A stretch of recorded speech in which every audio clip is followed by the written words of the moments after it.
Ladies and gentlemen, welcome to the Vandy Sports Podcast. Here's your host, Chris Lee. Commodore fans, on your feet. It's time to anchor down. Welcome to the Vandy Sports Podcast, presented by Dr. Jody Jones, DDS. We're part of the 440 Sports Network. I'm your host, Chris Lee. Our guest today is Luke Wyatt, who is a longtime insider with Vanderbilt Athletics. We will talk about a lot of stuff. Pretty interesting and sometimes funny podcast with Luke, so I think you'll really enjoy today's episode. Luke appears on the guest line. That's presented by Michael Kendrick of the Kendrick Group. Michael is a local carpenter and a lifelong Vanderbilt fan. He builds bookshelves, cabinets, picture frames, furniture, and made-to-order items, including a display case for my prized Dale Murphy jersey. I've seen Michael's work. He's a true craftsman. If you're in the market for custom woodwork, give Michael a call. That number, 615-830-9458. Now on to our episode with Luke Wyatt. Luke Wyatt joins me today, as he does every week. If you are a longtime listener of this podcast, you know Luke worked inside the Vanderbilt Athletic Department for a long, long time. Knows just about anything and everything about how that place ran at the time he was there. Has probably more connections at the school than just about anybody I know. In any case, a lot going on at Vanderbilt Athletics this week, Luke. Thanks for joining us on your vacation to discuss those things. Absolutely. How are you doing, Chris? Doing really well. It looks like we've got an interesting game coming up this week against South Carolina. Vanderbilt also had good scrimmage results in baseball and basketball. I don't know how much we can get into those. I'm still awaiting word of details from the Xavier scrimmage with basketball, which Vanderbilt apparently won by 20 points. So there's that. There's the baseball scrimmage. I think Vanderbilt played Arizona State for 10-ish innings on Sunday, won that one 20-2, although I think the pitching for both teams is probably not what we're going to see as much in the regular season. Right. So there's that. And then there's maybe a little bit of hope given the way South Carolina played its football game with Missouri last weekend. And the other side of that bookend is that maybe losing to Missouri by 3 points at Columbia doesn't look so bad if you consider Missouri's recent history, which includes also that near miss against Georgia back about a month ago. No, I agree. I think except for about 3 or 4 teams in this conference, say Tennessee, Ole Miss, Bama, and Georgia, everybody else is kind of, if they're not playing well, you can have a fourth quarter game with them from 14 to 5. Now, winning the game is another thing, but as far as having a competitive football game against them, none of the rest of them really scare you. Yeah, I mean, I think the matchups ahead are certainly winnable. I was looking today at some SEC stats, and I'll maybe pull these up while we're doing this. One thing that stood out to me is Vanderbilt has already played the 3 best defenses probably in the league. Missouri might be the third in that group now. I agree with you. I thought Missouri's line was incredible. Yeah. And, offenses, I mean, they played Georgia, they played Alabama. That's 2 of the better ones in the league. Ole Miss, certainly. So, I mean, you look at some of the opponents. South Carolina not that great on offense. Spencer Rattler's been a turnover machine so far. You look ahead to Florida. Florida's been erratic at quarterback. Its defense has been kind of porous, which you don't really expect for a Florida team. And then Kentucky certainly looked very vulnerable, although Tennessee is just a buzzsaw right now.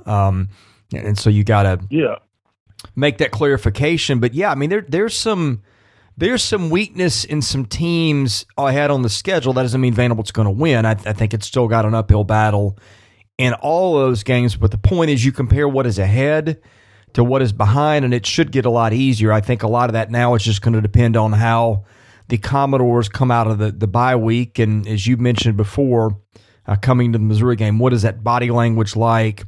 How dialed into these players and those sorts of things?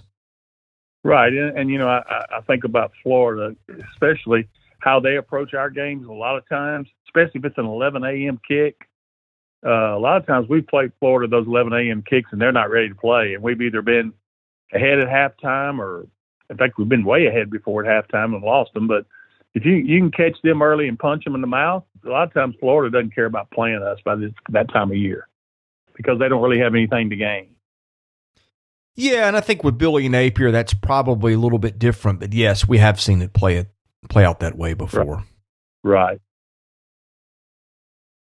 Yeah, and you look now, Vanderbilt probably caught, debatably the best two teams in the West, in Ole Miss and Alabama. LSU probably better than Ole Miss, and it did beat Ole Miss head to head. But the East is tougher than people thought.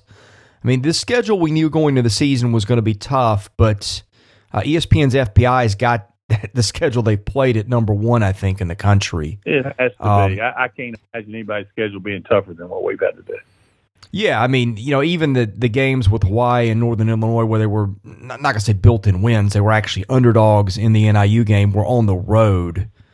So there was that. I mean, it's not just that they played a tough schedule, it's that you got those Alabama, those Georgia games, which historically have just been so demoralizing to Vanderbilt teams in the past. Right, and they were stacked together. It wasn't like it was spotted around. You had to play those three right back to back. You had an off week in there, but you still consecutive against three teams that talent-wise you're way down at the bottom of the barrel compared to those guys. And that's just a tough thing to overcome for anybody.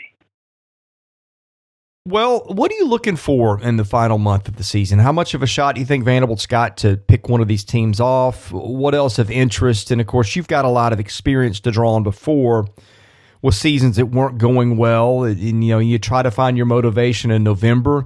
The coaching staff usually has its work cut out for it in that regard. I think that's the case again this year. So with all that, what are you looking to happen? Well, what are you looking for to happen in the next month? I went to practice Tuesday or Wednesday of last week before I left for vacation and watched the entire practice.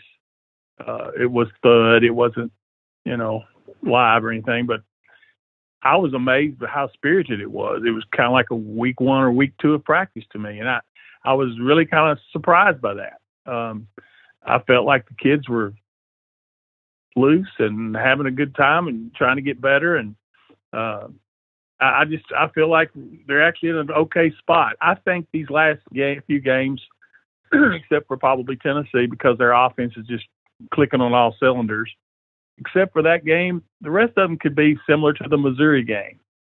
I was trying to compare some things that's gone on this year, and the way Wake Forest played the other day, if they play that way against us, then we've got another win under our belt. Wake, I don't know, they have 8 turnovers or something crazy like that.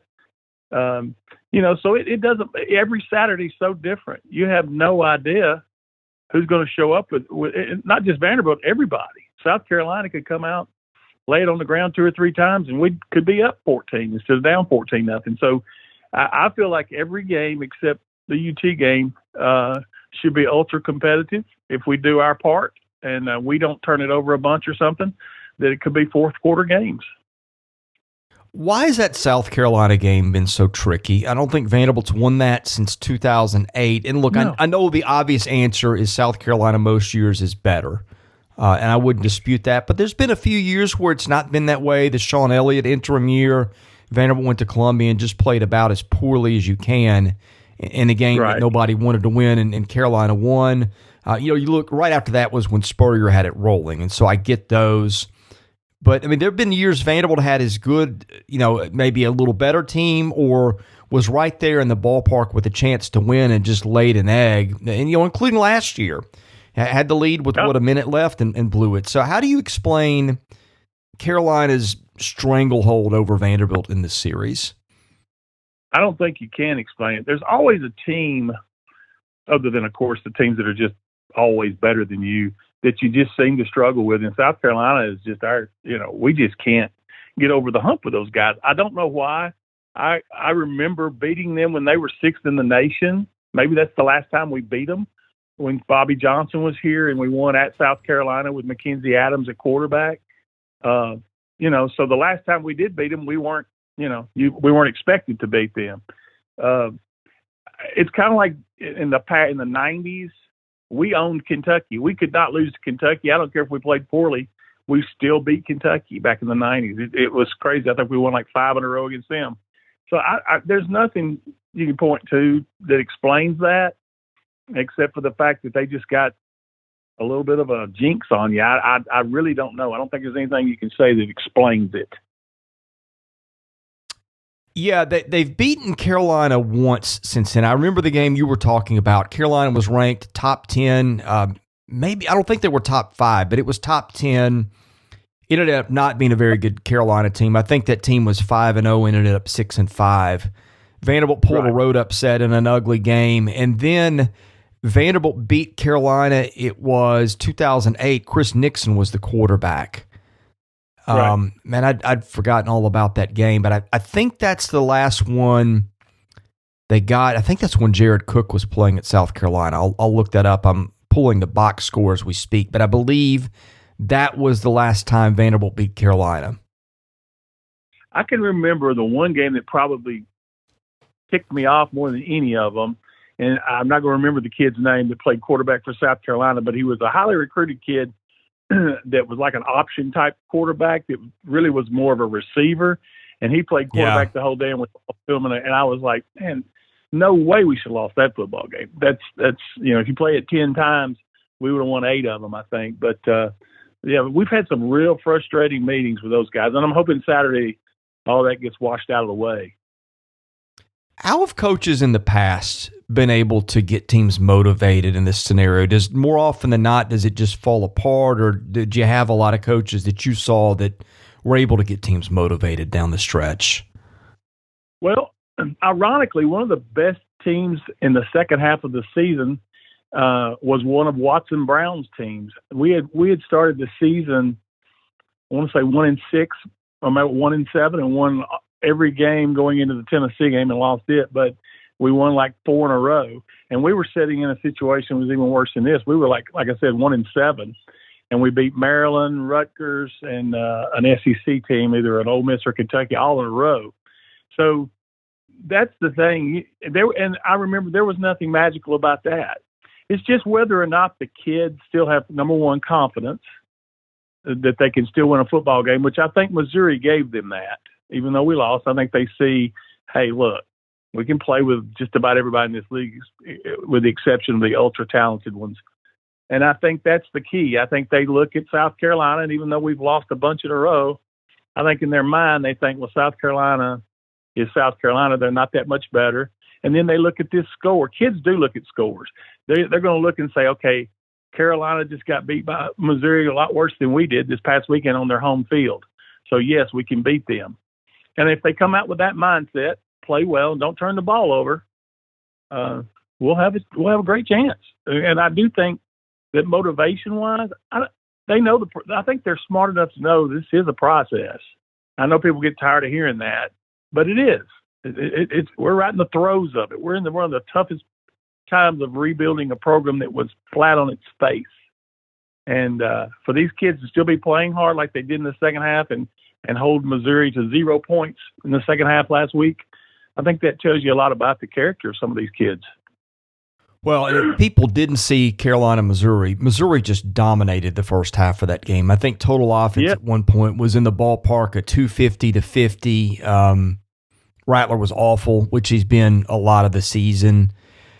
Did you think it was better for Vanderbilt for South Carolina to play that way and then have a lot of motivation to get better against a game that it's going to view as winnable? And Vegas has established the Gamecocks, I think, as 7-point favorites in this one. Or would it have been better for the opposite to happen, where Carolina wins? Maybe you can make the case. Although with Shane Beamer's teams, I don't think this has been the case. That maybe they're a little confident. They'd still be ranked in the top 25. Coming to Vandy, a place where they've won umpteen times in a row, doesn't look too daunting. Which scenario do you think plays better for Vanderbilt? I think I've asked coaches the same question you're asking me over the years. to me, you want to catch a team that had a close loss. I think it's the best way to play a team. Now, that wasn't really a close loss. It was just a disappointing, poorly played game by South Carolina. So I think it would have been better if they'd have lost 23-22 on a last-second play. I think that's how you like to catch teams. And most coaches have agreed with me over that over the years. So I think it's not the best scenario, but it's better than them. I think if they would have came out and beat Missouri by 21 points, it not only hurts our psyche because they think, oh, gosh, we just lost to the team they blew out. And, again, that's the way kids think. So if you look at it from that standpoint, I think we're catching them at a good time, not the very best time, but I think it's a good time. What do you say we hit some questions in the mailbag? Love to. All right. The mailbag is presented by Sutherland and Belk, a family-owned injury law firm. If you or a loved one has been in an accident, give Taylor or Russell a call. That number 615-846-6200. See what your rights are and if they can help.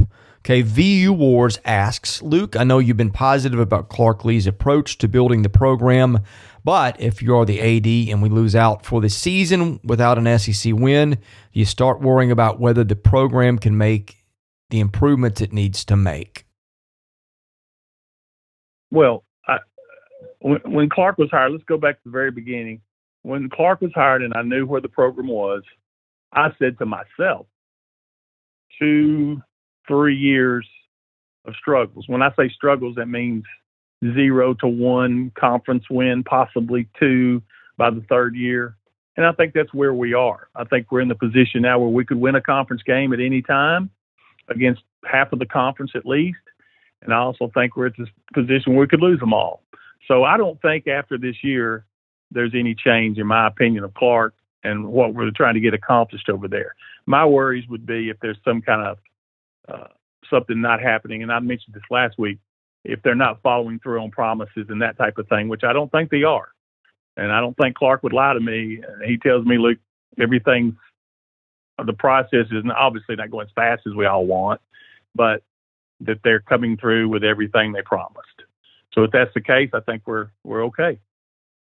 Did you see the renderings they put out last week? I mean, they put out renderings before, but this was a little bit more. What did you think? I think it looks fine. I mean, again, now I don't know with those renderings. You know, I've seen renderings before, and then after they're complete, they look a lot different or a little different. And that's the thing. You know, they're fine. When I went to Clemson again last week and I saw theirs, you know, and theirs is a top 10 in the country. Again, it's just bigger, not necessarily better. At a place like a Clemson and Oregon, they've got all the bells and whistles. I think that would be fine. And it's proven, Chris, and you know this, I'm sure, facilities actually have shown that there ain't that much difference in winning of how it helps a program. Now, that's something I get arguments with from people, but let's just take Texas A&M and Ole Miss. Texas A&M has the best facilities in this conference. I've been to every one of them, and A&M's is tops right now. Now, that can change overnight if someone decides to build a $500 million thing. But Ole Miss's facilities are in the bottom 4. And then Ole Miss goes to A&M and beats them. So there again, facilities are great. And don't get me wrong, Vanderbilt is way behind. We all know that. But I think once they're complete, we're going to all be happy about it. Yeah, I think that's true to a certain degree. I'll use an analogy like NFL kickers, right? Like all those guys hit roughly the same, percentages. You got to be an 80% kicker to hold a roster spot. And it doesn't make much of a difference until like something happens and your starter gets hurt and you bring in a guy and you just, like you saw the Titans go through this for years where like they could not get a guy to hit simple kicks for anything. I think that's my analogy is like Vanderbilt was in that department where it did not have a serviceable kicker, to use the facilities analogies. And I do think it makes a difference there. I think the problem is your standard, if you're Vanderbilt, is like everybody else had already made that assumption, that you need to have facilities up to a certain level to win, and theirs just weren't. So I think it will make a difference there. I do. Yeah, I agree with that. This season of the Vandy Sports Podcast has been made possible by my friend Dr. Jody Jones, DDS. When it comes to general or cosmetic dentistry services, Jody is the best in Nashville. Just check out his client list. It testifies to that. He sees movie stars, music stars, athletes, coaches, you name it.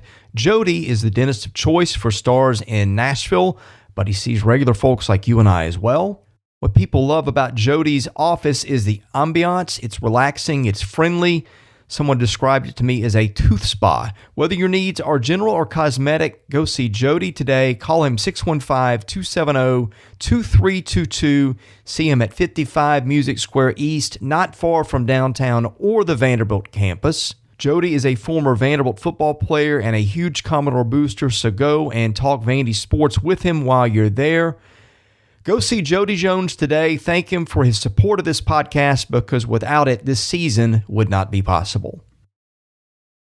Okay, Ann Arbor says, Luke, can you clarify Kayleen Curry's role on the staff of mental performance? Is this more of an off-field mental health role or actually focused on athletic performance from a psychological perspective? No, I'm sorry. I really can't speak to that. And the reason why is that position was not there when I left. I don't know Kayleen. I know who she is, but I don't know her. I would say this, looking around, a lot of schools have one or two of her, quote, her position. So I think it's a good thing for kids, especially, and you're raising children. It's a tough time to raise a child, in my opinion. I know it's always tough to raise a child, but I don't have children of my own. The Vanderbilt football players and athletes were my children. But I can tell you this, they have a lot more challenges than what I had growing up. So I think it's a position that needs to be there. But I just can't answer Kayleen personally what her job entails exactly. Yeah, if we can take a sidebar for a minute, I'm with you. I think that it's got to be so tough to be a player, a teenager. I'm worried about it as a dad. I've been watching the Netflix documentary, The Social Dilemma, which is really interesting. I'm not done with it yet, but that's interesting. I mean, you see kids, that have to, like, look, back when you did most of your career at Vanderbilt, there were criticisms in the newspapers or some places like that, or sports talk radio, but they're places where kids don't usually go. No, right. The parents might. Now it's on Twitter. It's a free for all at times, or Facebook or whatever. And I'm not trying to vilify a particular social media company, but you know what I mean. And I mean, you see the rates of suicide of athletes. I mean, goodness, yeah. How many athletes have died just in the last few years at young ages from suicide or from substance abuse or something? It is just a completely different world than it was even a decade ago. It is. And I can even think of it from an adult perspective. When you remember Donnie Moore, the pitcher of the Angels that caused so much grief, so for people to equate life and try to make it life and death in the sports when you miss a field goal or whatever, and they, abuse these kids, shame on those folks. It's awful. If your life is that small, and I love sports as much as anybody, and I love Vanderbilt as much as anybody, but to blame a kid if we have a tough loss that shouldn't happen publicly, or get out there on social media and say something, all I can say is shame on those folks. The Superior says, Luke, can you tell us about the transition from Watson Brown to Jerry DiNardo? It seemed like his first season was a major positive change in the win column. And these adds bell buckle, Jim Foster, memorable games, etc. Well, it's funny. We could do a whole podcast on bell buckle and the changeover from Watson Brown to Jerry DiNardo. That was probably the biggest change in personality, approach, culture, however you want to put it, that I ever went through at Vanderbilt. Even more so when you went from Franklin to Mason, or from Robbie Caldwell and Bobby Johnson to Franklin. It was the biggest change ever. Going to bell buckle was not a fun experience for any of the staff, that's for sure. It was awful. Even for the players, it was a poor experience. But that transition was complete. I mean, daylight and dark. And Jerry being from Brooklyn, New York, I believe it was, and his dad was a former cop. I got real close to him.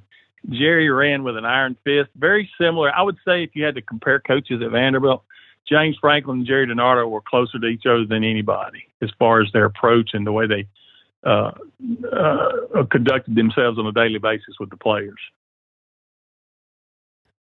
Go Doors 94. If Vanderbilt had hired a different AD, maybe Danny White or Boo Corrigan 5 years ago, would the major programs and facilities be any different today? To me, to answer that, would we have done a better job with the athletic director? Absolutely. But unless the university was in line with it, it doesn't matter. I've only seen one athletic director when I was at Vanderbilt that I felt like could do whatever he wanted, and the university would say, yes, absolutely, let's do it. And that was Rory Kramer. When Kramer was at Vanderbilt, I felt like he was in charge. The entire department felt like he was in charge. Since that day, since Roy Kramer left there, and I believe our next AD was Paul Houlihan, I'm not certain, I always felt like someone was over their shoulder. And maybe that's just the way athletics had changed and evolved.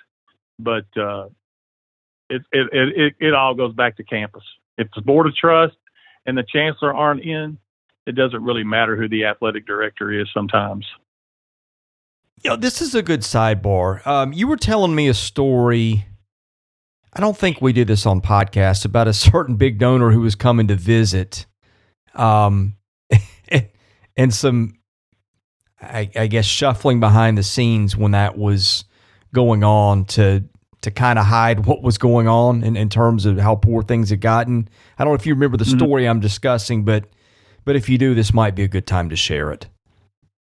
Yeah, I probably need another hint or two in there if you can come up with it. I think I know where you're going. Well, it was a certain chief of staff who ran Derek Mason's program. Oh, yeah. If you got multiple ones, go for it. Because I think concealing of the truth from the people who had some influence was a kind of a part of how things got left the way they were. Yeah, when you have former players. And I'll just use my place, the equipment room, as an example. And I've probably said this before, but the equipment room should be, and maybe it's not now, but when I was there, I always felt like we're there for one reason only, and that's to service those players. Obviously, we have to take care of the coaches and the staff and all that, but the players were numero uno. And they always had a place, a sanctuary to come to speak. If they wanted to be mad at a coach and cuss out a coach and say, I hate that guy, whatever, the equipment room was the place for them to do it. It was kind of like a barbershop. So we got to hear a whole lot from the player standpoint. So when former players would come back through and see me, I had this certain person we were talking about that you were alluding to that would say, we don't want them up here. And I said, what do you mean? They're former players. They've given their blood, sweat, and tears to this place. They just want to check out the facilities and say hello. Well, unless they're giving money or they played for James Franklin, which they were successful, we don't want them around. And that right there told me, that was when I decided I got to get out of this, because I knew then I can't work with someone like this. And I've worked with tons of athletic directors and tons of coaches and tons of operation people, but that's the only person I could not work for. What was your view of that AD search and how they botched that so badly? It's just frustrating because, I got calls from people. You and I discussed a couple of things. I was just frustrated that I don't think there was a search when Candace was hired. I don't. No, I meant the one before that. Well, I think that too, but you can go the whole thing because they're basically tied together. Right, correct. It was completely bungled, and I'll say this, like you mentioned about Danny White. Who knows? Danny White may not have been a fit at Vanderbilt, but my goodness, when you start comparing resumes and so forth, it's a no-brainer to do it. But we've done that with coaches as well.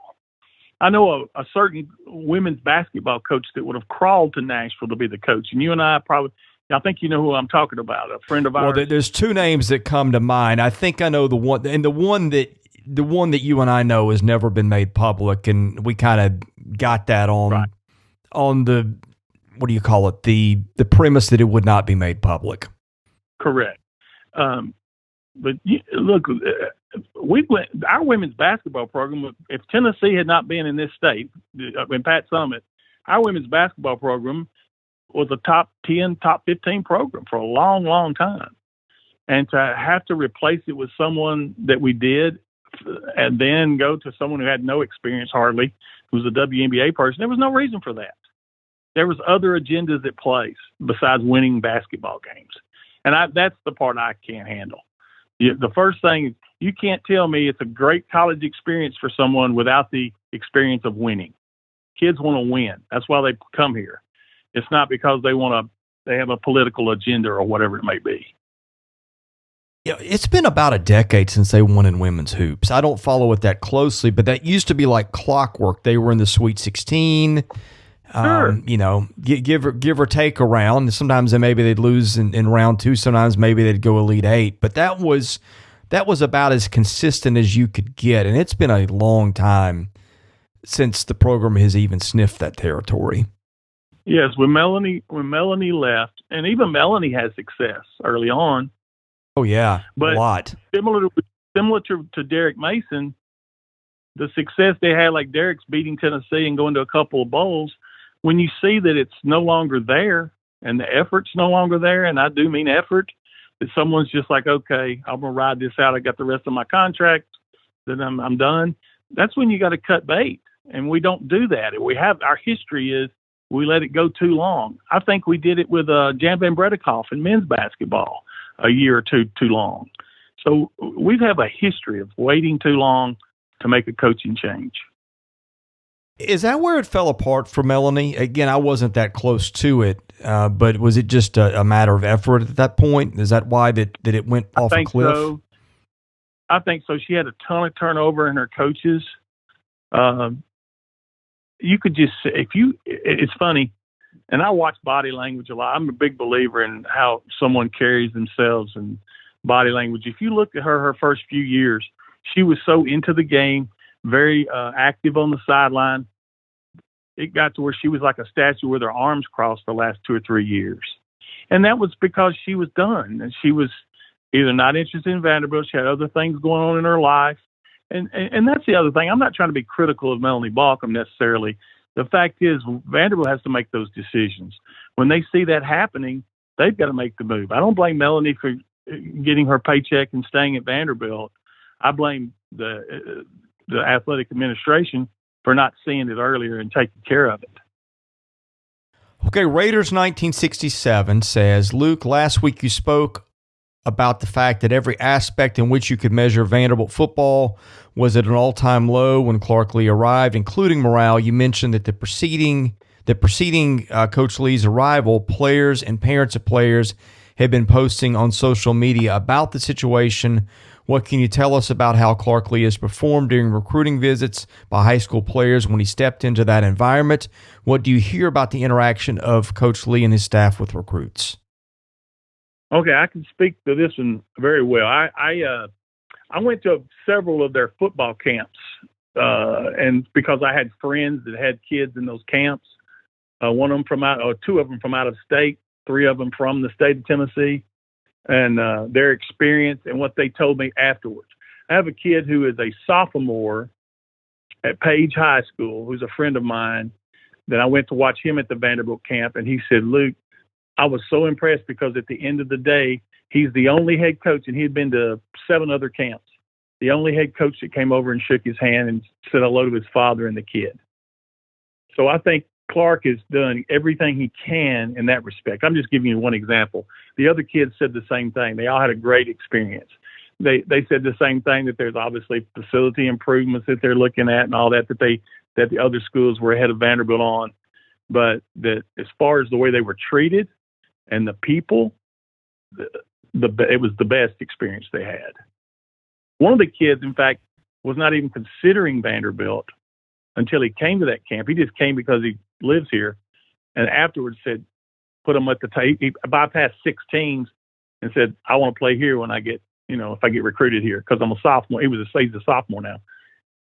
So that's how impressed they were by. And like a lot of those camps you go to, Chris, and recruiting weekends, you don't even see the head coach very often. Yeah. He's not even around. But to make that effort to shake hands with the kid, take a picture with him, his parents or whatever, that says a whole lot about Clark. He realizes what he needs to do. Raiders 1967 again. I can think of only one time when a Vanderbilt football team suffered a very close defeat and was able to come back in the next game and win the next game. I'm thinking of the very tough defeat to Auburn in 1991 and the victories over Georgia and Ole Miss that followed. To beat South Carolina after the Missouri defeat, Vanderbilt would have to defy so much football history over the last 50 years. How difficult is that task for Clark Lee in that regard? I don't think it's that difficult. Again, I go back to what the kids are now. Kids don't care. I don't think kids could tell you who Vanderbilt lost to or whatever last year or year before. Kids don't really pay much attention to that anymore. So I don't think it's just a resiliency in the kids. They just love playing ball. So if you love playing ball and you're one in the two deep, you're going to go out there and just come in Saturday and just play as hard as you can, as well as you can, and let the chips fall where they may. I don't think it had. Now in the past, I do think kids paid more attention to history. A visit to Notre Dame or being offered by an LSU or something like that was important to kids. Nowadays, it's just, I'm playing ball. Who can I play for this week and be good? And then if I want to transfer, I'll transfer, that type of thing. I just don't think it bothers them anymore. Knoxville Door 94. Everybody always wants to talk about the bad stuff, but can you tell us some of the stuff that Vanderbilt did well or does well when you were there when it comes to athletics? When I was there, for the longest time, and I don't want to sound like an old man here, but for the longest time, up until maybe the last, up to around 2011 when James Franklin got there was a close-knit tightness to that athletic department, not with necessarily administrators, but with the workforce, the everyday guys, that was closer than any place that I know in the conference, speaking with my peers. And that was really exceptional. I mean, everyone pitched in and helped each other. But as time, and again, this may be just a sign of the times, I felt a big difference when James took over. We were winning games, but the athletic department was divided.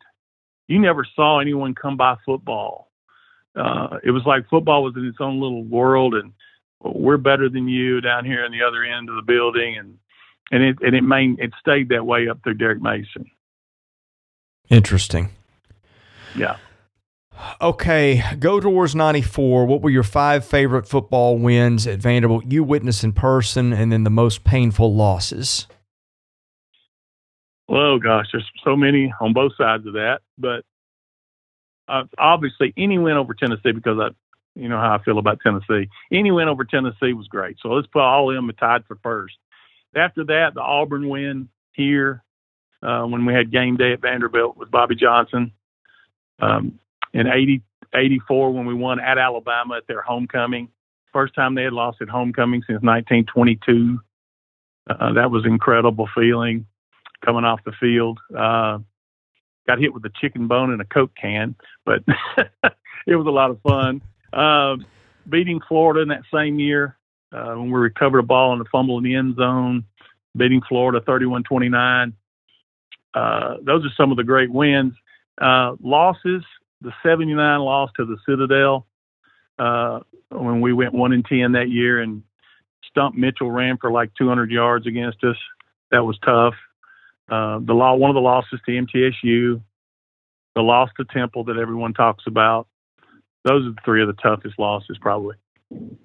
I want to ask you about one win and one loss in particular that stand out to me. Sure. I'll start with the fun one. 2012 Tennessee. Mm-hmm. That was the most surreal game I think I've ever been to. I just remember that's when we used to, you kind of had to go down to the field a little bit early to get to the post game. And so we would get to watch the last couple minutes from the sidelines. I don't remember if I was down there for the final play or not at that point, but I remember being on the field. And there were just players and I can't remember if students were on the field a little bit. I think they were. I remember I just took my phone and just walked around and filmed about 10 minutes of stuff. And, you look up and James Franklin would be whizzing by me on one shoulder and you'd have players, mob behind me, behind the other. I just remember walking through with my phone, filming everything because I'd never seen anything like that then, and I don't know that I've ever seen anything like that since. No, and if you think about that, you go back to that game. We won 41-18, and to be honest with you, could have been worse. We took a knee or got, we could have scored 48-55 on them, and that's something we've beaten Tennessee in the past, but they've usually been in one touchdown or less than that type of games. We had never been able to sit back and enjoy an entire fourth quarter knowing you're going to win, just what the margin would be. And I think that's why you had that feeling, because there was just total joy on the sideline. And it was capped off during that game, and what epitomized Vanderbilt football at that time, to me, was the Kerry Spear tackle on Cordero Patterson. If you remember, he knocked himself out just about and just blasted Patterson on a kick return. And things like that just never had happened to Vanderbilt. All of a sudden, Tennessee, who had been the bullies, were getting bullied themselves. And I think that's what satisfied Vanderbilt fans. I remember old Vandy Lance. I looked up in the stands. He sat probably 20 rows behind our bench at the time. And I looked back at he's just sitting there. He wasn't cheering or anything, just tears rolling down his face. So I just showed you what it meant to folks that year. Okay, the other one I wanted to ask you about, was it 1990 SMU? It was 90 or 91. I'm almost sure. I think 90. It was. It's 90. Yeah. It was my first. Let me just say this: it was my first game as the head equipment manager. Oh man! At Ownby Stadium. Oh my goodness! Did you burn all the equipment afterwards? Well, it's funny you say that.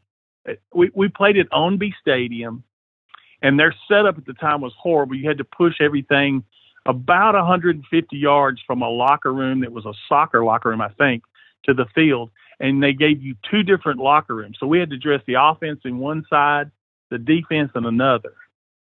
And it was just I won't say the word, something show. And absolutely one of the worst experiences. And the truth of the matter was, Paul Houlihan was the athletic director. And one of my managers, who we always rode, he was going to have to ride back with us. Well, without asking me, he goes up to our athletic director and asks if there's an extra seat on the plane. So I'm getting ripped by the athletic director on my very first game as head coach. And it was that, and then we get beat 44-7 by a team that had been on probation forever. It was awful. And I thought, boy, if it's like this, I don't know how long I can stand this. But it did get better as time went on. In fact, we beat LSU the very next week. Yeah. I remember that game. I remember both games, but was, well, first of all, that was SMU played a bunch of walk-ons in that game, I think. Right. They had a good quarterback, though. That was the key. Mike Romo was his name. Seems like he threw for, 450 yards. We had a middle linebacker named Mike Gandolfo, who was really playing out of position. We just didn't have a Mike linebacker for whatever reason, whether depth or we had an injury, I can't remember. But for some reason, Mike had to play in the middle of the defense, and he was getting I'm not trying to rip on Mike at all. It's not his fault. He was put in a position he shouldn't have been in. But he couldn't get our calls right. At the time, Doug Matthews, I think, was our defensive coordinator, the UT fan now that played at Vandy, Doug Matthews. But I can remember at halftime, Coach Matthews asked one of our D linemen, here's how confusing everything was, Joel Walker. He said, Joel, are you getting double teamed? And Joel said, I think so. So that's what we were. We didn't even know if we were getting double teamed or not. So it was a long day, and it poured down rain. And our chancellor at the time, Joe Wyatt, had his big old buddies there at the game, and he had to sit with them and take all their abuse. It was just not a good day. Okay, was that a situation where you just walked in and like you had some forewarning that, okay, this is not going to go well today? Or was that just a complete shock to you and everyone? Complete shock to everyone. Coach Brown, during practice that week, when we were running their stuff, we understood. We got our keys, and we were giving. Everybody was. I think it was just one of those things when the lights went up for Mike. He was trying to set our defense and get us ready, and it just didn't happen. In other words, we were out of position all day long. You know how when you watch Tennessee play and they have these receivers running wide open? Yes. That's exactly what it was that night. Everything was whatever defense. If we brought a blitz, it's like they knew what we were going to do defensively. It's like they had our playbook on defense because whatever we did, they ran the perfect play to counter it, and they were gashing us on every play. And then they, if they couldn't gash us, they'd throw for 5 yards every time and move the chains. It was just, and I think Forrest Gregg was their coach. You remember Forrest Gregg, old Green Bay Packer? Yes. He was their coach, and buddy, he tried his best to score as much as he could. He was relentless on what he was trying to do to us. We were lucky it was only 44-7. I think I remember hearing people say this on our board. I wasn't covering it then, but I think Joe Wyatt decided to make a coaching change that night. Did he not? Is that true? Out of frustration, I'd heard that, but I didn't hear that night. I heard that about 5 weeks later on. I know that Watson Brown didn't know that, and it wasn't. I think he just realized, hey, everybody's frustrated. And then when we beat LSU the next week, the first person I see in the locker room is Joe Wyatt. So, he was celebrating with everybody else, thinking, oh, we're okay. It was just but no. And then we proceeded to not win a game after the LSU win. Oh, okay, same question with Temple and Mason's debut. Did you go into that knowing, hey, we're screwed? No, had no idea. First of all, the turnovers. If you remember, didn't we turn it over a bunch, like 6 or 7 times? Yeah. I think that was part of why it was 47-7 or whatever it was. But even if we hadn't turned it over, we'd have still lost the football game, probably 21-7. I just didn't realize how inept we were going to be as far, again, going back to communications. See, here's something that I don't know if a lot of people know this. Maybe they do. Coaching, there's coaches that are great Monday through Friday. But when Saturday comes and they've got I'm talking about coordinators more than position coaches, when they have to call the defense or call the offense and the game's moving fast, a lot of them just can't handle it. And you don't know that until it happens. We had a coach, I think his name was David Kotulski, was running the defense. Yeah. Yep. And bless his heart, it just, the game had, you hear the games pass people by. In my opinion, the game had passed him by. His whole, everything he went through was just too slow. And we're looking to the sideline and they're getting ready to snap the ball and we don't know what defense we're in. We don't, so there's no confidence. What does that breed? When you look over and the coaches don't know what to tell you, you certainly aren't going to play well. You were gone by UNLV 2019, right? Yeah, I was there, but I wish I hadn't have been. Yes, yeah, but I mean, you're pretty well. Yeah, you're pretty well connected, though. I remember I came home from that game, and I think I wrote just enough of a game story, just to say I did. I was getting texts left and right from boosters saying, "Man, I think Malcolm's making a coaching change, and it might be tonight." I don't know. I've always wondered what happened between that and the rest of the glorious tenure of Derek Mason. Well, I think at that point it was just like, okay, how quick can we get him out the door? But we didn't do what we should have done. We didn't. We went ahead through the COVID year and went through that pit, and that was, and you and I have talked about this. My only concern at that point was those players. Yeah, I felt sorry for our fans because we're getting abused, but I just felt sorry for what those players were going through. Not the ones that had given up and didn't give effort or whatever, but the ones that had, that were juniors and seniors and had fought to try to make things better, and they weren't getting any help from the administration or the coaches. It was sad. I wonder, I think by that time, Derek was more, I mean, this is just my impression. I was never that close to Derek. I felt like he was more preoccupied with public perception and hanging on to his job than he was anything else. I think he was reading and listening to anything and everything. And he was grasping at straws. Yeah, I think, go ahead. No, and again, like I said last week, he was listening to the wrong person. And I don't think it was people. It was person. And, when you confide in someone who doesn't have your best interest at heart, doing things for whatever, when he thinks any publicity is good publicity, you're in trouble. because that's what that was. Was Grooms the one in charge of reading and listening to anything and everything and sending it his way? Absolutely.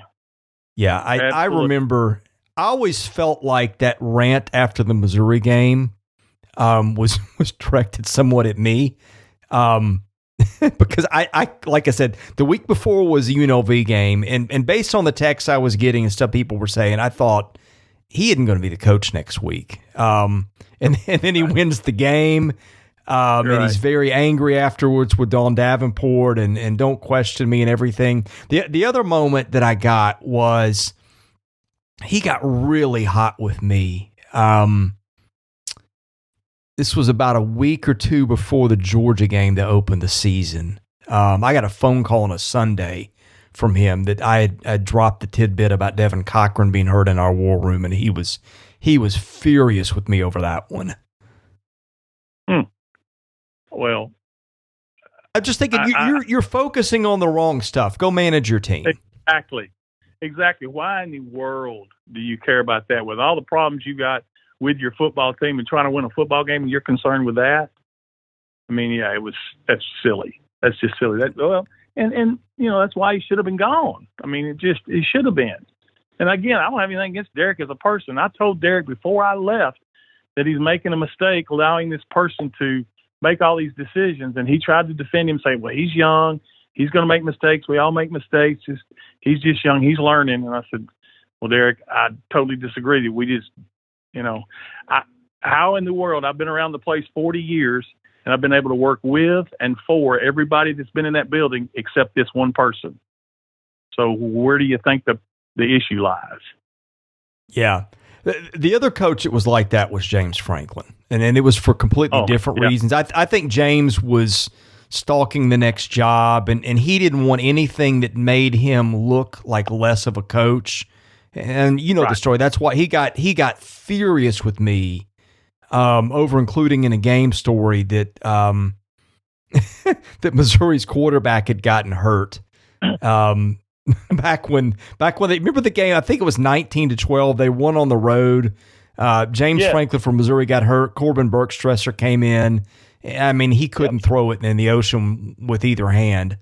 And I remember James and I had it out the next week over that. Yeah, I remember that game. Yeah, it was incredibly cold that night. I'm like, you just won the game. Just why are you doing this? Well, James, the perfect example of a coach who has an agenda is James Franklin. No doubt. Trying to figure out, I guarantee you, he's trying to figure out right now, okay, I'm winning at Penn State, but I can't win the big one, so to speak. And he absolutely hates the fact that he's 0-11 against the top 10 teams, maybe. I don't want to misspeak. But he hasn't won a game against a top 10 team in a long time, if ever, there at Penn State. So they gagged one up against Ohio State over the weekend. Yeah, for sure. Yeah, and I don't hate James. I just kind of roll my eyes at it. The best moment we had. Do you remember my photographer Mike Rapp? I don't think you knew Mike, but you probably knew of him. I probably saw him. Show his hand. Yeah, when we were trying to get through some stuff, James said, "Let's grab lunch at Bricktops." I don't remember. James started the conversation, rattled off a bunch of stuff. I think Mike looked at him in the middle of it, and he said, "Look, man, we've been here before you were here, and we'll be here after you were here." I don't think he knew what to say to that. Oh, my goodness. Yeah, James was one of those guys that I knew wasn't going to be at Vanderbilt long, whether he won or lost. I just knew that. I knew he was not long for Vanderbilt. I was not on his Christmas card list, and I didn't hate the guy. I still don't. I just thought I respect. Silly. Listen, as far as working hard, he got after it. There's no denying that. He left no stone unturned. He did everything he can to win football games. But was he doing it for Vanderbilt or doing it for his next job? That's what. Well, I think we know the answer. Okay, this may be the last one. Okay. Speaking of James Franklin, Luke, do you recall when James Franklin had the ticket office accept tickets back from season ticket holders who weren't going to use them and give them or sell them to local Vandy fans. That made it as easy as possible with carside service in the McGugan lot. Would this work again today, to some extent at least? Do you see Clark, Lee, or anybody in the AD brainstorming for ideas like this to grow the fan base? I don't see it happening, but I did like that, honestly. But I'm a little bit, and I understand you have to make money. I get all that, but like, what's going to happen to these kids? And I'll suggest publicly right now that we should have senior day against Florida. Why would you want to have senior day in front of 35 to 38,000 Tennessee? Why do you want to do that to those kids? When they're going to walk out there on senior day and the people that are in the stands are going to boo them. Think about that. No one's thinking about that. But if it's me, and I should have probably told Clark this the other day, have your senior day Florida. Don't subject your kids to that. That's not right. Have they done that before, change it to a non-Tennessee game because of that reason? No, I don't think so. No, we've had it because remember when we went through that stretch where we played Wake Forest after the Tennessee game? Yes. So we had senior days on those games instead. But as far as not having it on Tennessee, I don't have a problem with that. I think we should. Now, there's been years when if Tennessee came in here 5-5, it's fine because you still got quite a bit of Vandy fans. But I know how Vanderbilt fans are. There's two kinds. One of them won't go because we don't have a chance to win in their mind. And the second one is they're not going to go because they don't want to be abused by Tennessee fans because they're getting abused by them at work all week long. So, they're going to either give up their tickets or whatever it may be. But I just hate it for those kids because I saw it. The worst I ever saw it was '98 when they won the national championship and they came in here undefeated, and there was maybe 1,000 to 1,500 Vanderbilt fans. The rest were Tennessee. So it's going to be something like that, unfortunately, probably. Luke, any parting thoughts before we end the show today? No, just excited about the South Carolina game. I'll predict, like I did against Missouri, that we'll have a chance to win it in the fourth quarter. I think it's going to be that type of game.